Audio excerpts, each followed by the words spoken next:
Hello students, welcome you all on future defence academy YouTube platform. आप सभी का स्वागत है फ्यूचर डिफेंस एकेडमी के यूट्यूब प्लेटफॉर्म पर, जहां हम आज स्टार्ट कर रहे हैं हमारा वही जो रुका हुआ टॉपिक था, प्रीपोजिशन। जी हाँ, ज्यादा डिले नहीं करेंगे क्योंकि आज हमारे यहाँ मौसम थोड़ा सा खराब है, तो अभी आपकी मैथ्स की क्लास भी होनी है। अगर थोड़ा सा भी मैंने लेट कर दिया तो आपकी मैथ्स की क्लास रह जाएगी, तो इसे जल्दी से ले रही हूँ प्रीपोजिशन के पार्ट को, क्योंकि हम लोग आगे जल्दी करेंगे। अब देखिए प्रीपोजिशन की बात करते हैं कि प्रीपोजिशन के कुछ खास रूल देख रहे हैं। सबसे पहला रूल प्रीपोजिशन का क्या कहता है? ये कहता है कि प्रीपोजिशन के पास हमेशा ऑब्जेक्टिव केस का यूज होना चाहिए, यानी कि जैसे आपने प्रीपोजिशन यूज किया उसके जस्ट बाद में आप किसको यूज करोगे? जी हाँ, ऑब्जेक्टिव। ऑब्जेक्टिव और नॉमिनेटिव केस हम लोगों ने प्रोनाउन में पढ़े थे। ऑब्जेक्टिव केस का मतलब जैसे ही है तो ही का ऑब्जेक्टिव होता है हिम, शी का ऑब्जेक्टिव होता है हर।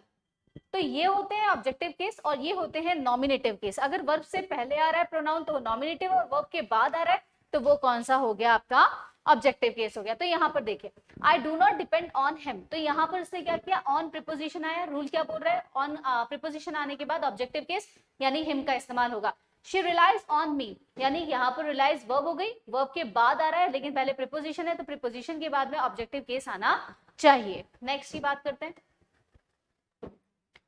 यदि दो ऐसे शब्दों को किसी कंजक्शन से यानी एंड या और से जोड़ा जा रहा है तो उनके बाद में अलग अलग प्रीपोजिशन ही यूज होंगे। यानी कि मान लीजिए दो ऐसे शब्द आ रहे हैं जो एंड से जुड़ा है या और से जुड़ा है, लेकिन उन शब्दों के, उन वर्ड्स के अपने खुद के क्या है? एक प्रीपोजिशन फिक्स है, तो वो फिक्स प्रीपोजिशन हमेशा यूज होंगे, भले ही कुछ भी हो। She is conscious of and engage in her work, यानी वो अपने काम को लेकर और अपने काम के अंदर पूरी तरीके से क्या थी? तल्लीन थी। I was surprised at as well as pleased with her performance, यानी मुझे जितना ताजुब था और साथ ही साथ मैं उसका बहुत खुश था उसकी परफॉर्मेंस से। तो यहाँ पर हमने देखिए सरप्राइज के साथ में एट आता है, प्लीज के साथ में विद आता है। He is senior and older than I, तो यहाँ पर देखिए गलत है, ओल्डर देन आई तो ठीक है, लेकिन सीनियर टू आएगा क्योंकि सीनियर के साथ में क्या होता है? टू का यूज किया जाता है। His watch is different and cheaper than my, तो यहाँ फ्रॉम और आफ्टर डिफरेंट आएगा, जैसे कि his watch is different from and cheaper than mine. She is younger and taller than her brother. अब यहाँ पर क्यों सही है? यहाँ पर इसलिए सही है क्योंकि एक्चुअली में यहाँ पर भी कैसी डिग्री है? कंपैरेटिव, और ये भी कैसे है? कंपैरेटिव। तो और दोनों के साथ में फिक्स प्रीपोजिशन क्या होता है? देन, यानी कंपैरेटिव डिग्री के साथ हमेशा हम किसका यूज करते हैं? THAN देन का यूज करते हैं, तो इसका मतलब यहाँ पर ये इसका होगा। नेक्स्ट आते हैं, अगर प्रीपोजिशंस के बाद वर्ब का यूज हो तो वर्ब के साथ आईएनजी का यूज किया जाता है। यानी कि हमेशा ध्यान रखें, अगर ऑफ या ऐसे कोई भी प्रीपोजिशन आ रहे हैं और उसके बाद आप कोई वर्ब का इस्तेमाल कर रहे हो तो वह हमेशा आईएनजी यानी कंटिन्यूअस फॉर्म में यूज की जाएगी, यानी आईएनजी फॉर्म में आएगी। और बस एक चीज ध्यान रखें, अगर टू आ रहा है तो टू के बाद में वर्ब की फर्स्ट फॉर्म आती है। जैसे फॉर एग्जाम्पल टू के बाद गोइंग भी आता है, लेकिन मोस्टली टू के बाद में हम इन्फिनेटिव के तौर पर, टू इन्फिनेटिव के तौर पर यूज करें। I am looking forward to going to London, he is afraid of going out after sunset. Home, अगर वर्ड से पहले कोई प्रीपोजिशन का यूज नहीं होता है, अगर इसके पहले मान लीजिए कोई ऐसी वर्ब आ जाती है तो हो सकता है, जैसे ब्रिंग, गो, गेट, अराइव। अगर ये आ रहा है I went home by car, लेकिन अगर होम से पहले कोई पॉजिटिव केस आ जाए, जैसे माय होम या योर होम, हिज होम, इस तरह से आ जाए या नाउन आ जाए, तो साथ में एस यानी अपोस्ट्रोफी एस का यूज हो तो होम से पहले टू का यूज होता है। जैसे I went to his home, यानी जैसे ही हमने होम के आगे किसी प्रोनाउन का इस्तेमाल किया तो चेंज हो गया, और चेंज होते ही उसके आगे क्या आ गया? प्रीपोजिशन लग जाएगा। Decided to go to Ram's home, यहाँ राम्स होम यानी कि क्या हो रहा है? अपोस्ट्रोफी का यूज किया जा रहा है, तो यहाँ पर टू आ गया। तो यहाँ पर हमने देखा कि वैसे होम से पहले कोई भी क्या नहीं आता? प्रीपोजिशन नहीं आता, लेकिन दो केसेस में या तो अपोस्ट्रोफी वाला केस आ रहा है और या फिर किसका केस आ रहा है?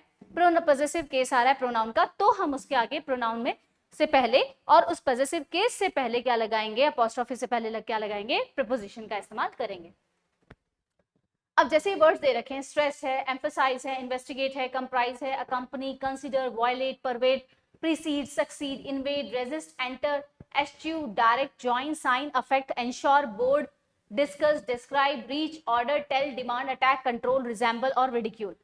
जब ये वर्ब एक्टिव वॉइस में यूज किए जा रहे हो तो इनके बाद किसी भी प्रीपोजिशन का यूज नहीं होता है, बस इतना ध्यान रखें। The teacher emphasize on the need of discipline, तो ऑन नहीं आएगा, यहाँ पर ड्रॉप कर दीजिए।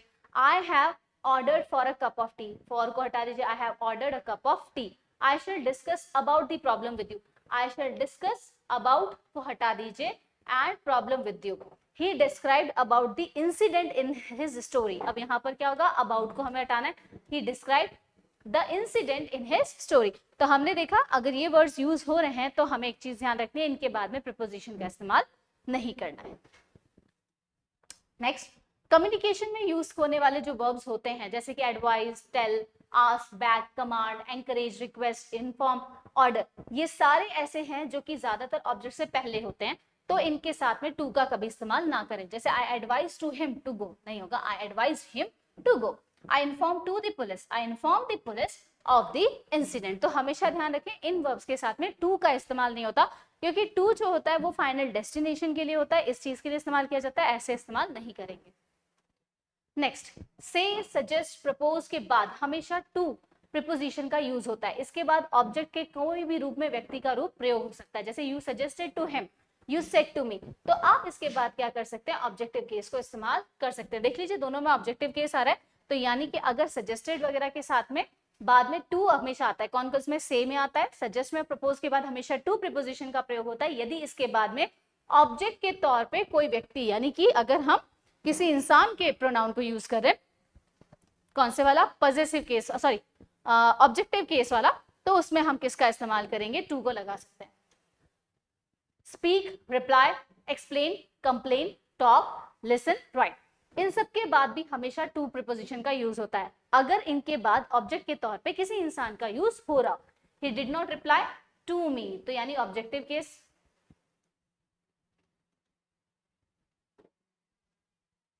तो रिप्लाई वर्ड आ रहा है, इसके बाद में हमने किसका इस्तेमाल कर लिया, प्रीपोजिशन का। तो प्रीपोजिशन किन किन के साथ आ रहा है, he speak, he did not speak to me, यानी मुझसे बात नहीं करता, he did not explain to me, he did not complain to me, he did not talk to me, he did not listen to me, he did not write to me। तो ये सारे अगर यहाँ पर देखें तो आपके सारे एग्जाम्पल्स में ये वर्ब्स क्या हो रही हैं, सेट हो रही है। प्रीपोजिशन के दृष्टिकोण, दृष्टिकोण का मतलब होता है इसके व्यू के अकॉर्डिंग अगर हम बात करें तो यहाँ पर जो उसका दृष्टिकोण के वर्ब के साथ यूज ऑब्जेक्ट्स यानी डायरेक्ट और इनडायरेक्ट में भी ध्यान देते हैं, जैसे फर्निश, इंटरेस्ट, प्रेजेंट, प्रोवाइड और सप्लाई। आई प्रोवाइडेड हिम मनी, ये गलत है, आई प्रोवाइडेड हिम विद मनी आ जाएगा, और आई प्रोवाइडेड मनी टू हिम हो जाएगा, या तो इसको हमने पूरा ही चेंज कर दिया। ऑब्जेक्ट के अकॉर्डिंग वर्ब्स का सही तरीके से ऐसे होता है, जैसे compensate, explain, fine, propose, recommend, rob और सजेस्ट। जैसे rob a person of something, यानी रॉब के साथ में ऑफ आ जाएगा। We inform the police, information में यहाँ पर ऑफ का है। आई एक्सप्लेन टू, और ही रॉब ऑफ। तो ये हमने देखा कि जहां पर बीच में या तो कोई नाउन या किसी प्रोनाउन की बात हो रही है उससे पहले, अगर डायरेक्ट आता तो हमने बात की थी इनके साथ में इस्तेमाल नहीं होते हैं। अब कुछ फ्रेजेस को देख लेते हैं, जैसे अकॉर्डिंग के साथ में टू, इसका मतलब हो जाता है अकॉर्डिंग टू का मतलब इसके अनुसार, यानी according to the terms and conditions he will have to finish it in 2 days। By dint of, यानी के बल पर, यानी इसके बल पर बात कर रहा हूं, बाय डिंट ऑफ में बात कर रहा हूं, तो I pass the exam by dint of hard work, यानी मैंने अपने मेहनत के बल पर क्या किया है, एग्जाम पास किया। In case of, in case के साथ में ऑफ आता है अगर, इसका मीनिंग होता है in case of emergency call 100, अगर इमरजेंसी हो तो किसको कॉल कीजिए, 100 नंबर पे कॉल कीजिए। बाय वर्च्यू ऑफ, यानी कि के बल पर, same in the didn't of, by the didn't of है तो बाय वर्च्यू ऑफ द जज can pass the order by virtue of his powers, यानी वो अपनी ताकत के बल पर क्या कर सकता है, या अपनी पोजीशन के बल पे, यहाँ पावर्स का मतलब है उसकी पोजीशन की पावर। ओइंग, ओइंग का मतलब होता है के कारण, वैसे ओन का मतलब क्या होता है, खरीदना, लेकिन यहाँ ओइंग का मतलब क्या है, के कारण से। Owing to and due to के अर्थ में एक ही है, दोनों के बीच में ज्यादातर सिर्फ इतना सा डिफरेंट है कि वाक्य की शुरुआत में ओइंग टू से करें और ड्यू टू से नहीं करते हैं। जैसे due to heavy rain I could not come, तो गलत होगा, आप इसको क्या कर सकते हो, owing, owing to heavy rains I could not come. Be के किसी भी फॉर्म के बाद ड्यू टू का प्रयोग हो सकता है, जैसे was, were, is, am, are, ये हमारी बी टाइप ऑफ वर्ब्स होती हैं। अगर आपको याद है तो बी टाइप ऑफ वर्ब में हम 5 पढ़ते हैं, is, am, are, was and were। These 5 types of verbs are known as B type of verb, जिनको linking verbs और grammatical name बताया था, copula कहा जाता है। तो B type of verb जब भी आती है तो इसके साथ में हमेशा बाद में due to का इस्तेमाल करें। The accident was owing to heavy rain, तो owing नहीं आएगा, क्या आएगा, The accident was due to heavy rain। तो ध्यान रखें सेंटेंस की शुरुआत ड्यू टू से नहीं होती है, ओइंग टू की वजह से होगी, और अगर सेंटेंस में कोई आ रहा है, रीजन बता रहे हैं या बी टाइप ऑफ वर्ब आ रही है, तो हम किसका इस्तेमाल करेंगे, ड्यू टू का करेंगे। विद रेफरेंस टू, यानी विद रेफरेंस जब हम किसी का रेफरेंस दे रहे होते हैं तब उस केस में आता है के संदर्भ में। With reference to your letter dated 27 July 2011, I hereby submit my reply. In order to यानी ताकि है ना, we vacated the premises in order to avoid in litigation, यानी हमने उस जगह को premises को खाली कर दिया ताकि वहां पर कुछ और हरकत ना हो. नेक्स्ट, इन कोर्स ऑफ यानी उस पीरियड के दौरान, तो in course of time I face many problem, यानी कि इस वक्त के दौरान या समय के दौरान मैंने बहुत सारी मुसीबतों का सामना किया है. ऑन बिहाफ ऑफ यानी इसके स्थान पर, on behalf of him please you just go on the stage, यानी उसके बिहाफ पर तुम चले जाओ या उसकी जगह पर तुम चले जाओ. He came to receive the award on behalf of his brother. Agreeably के अनुसरण में, यानी कि उसके हिसाब से, agreeable to the terms of agreement we will pay you 1 lakh, यानी एग्रीबली यानी हम उस पर सहमत थे, तो सहमत के अकॉर्डिंग, टर्म्स के अकॉर्डिंग जो है हम क्या कर रहे हैं, एग्रीमेंट के अकॉर्डिंग हम आपको 1 लाख रुपए भरेंगे. बाय मीन्स ऑफ यानी इन चीजों की मदद से, बाय मीन्स ऑफ मतलब उसके जरिए से, उसकी सहायता से हो गया. मीन्स का मतलब सोर्स भी हो जाता है. तो he amassed a lot of money by means of sharp practices for the sake of, यानी कहते हैं ना भगवान की खातिर, for the sake of God, तो के वास्ते या के खातिर के लिए हम लोग फॉर द सेक ऑफ का इस्तेमाल करते हैं. Save plants at least for the sake of your children. In favour of के पक्ष में, इन फेवर ऑफ यानी कि इन फेवर का मतलब किसी चीज के फेवर में, he voted in favour of his friend.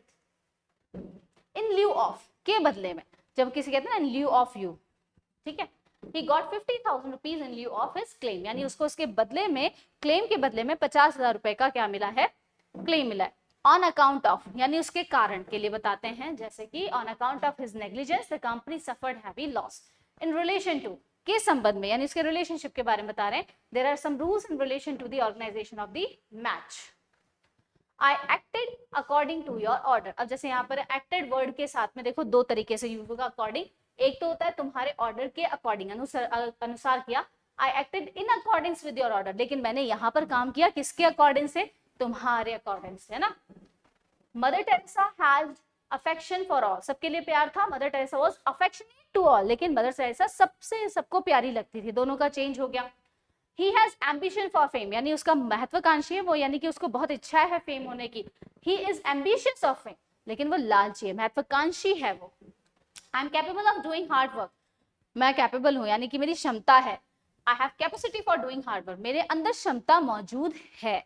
I have confidence in myself, मुझे खुद में विश्वास है. I am confident about myself, मैं अपने ऊपर भरोसा, यानी मैं अपने आप पे विश्वास करता हूँ. He has desire for money and fame, उसकी इच्छा है पैसा और ये. He is desirous of money and fame. So students, आज की हमारी जो क्लास थी प्रीपोजिशन की वो यहाँ पर वाइंड खत्म होती है. एंड आई होप आज का सेशन आपको थोड़ा अच्छा लगा होगा.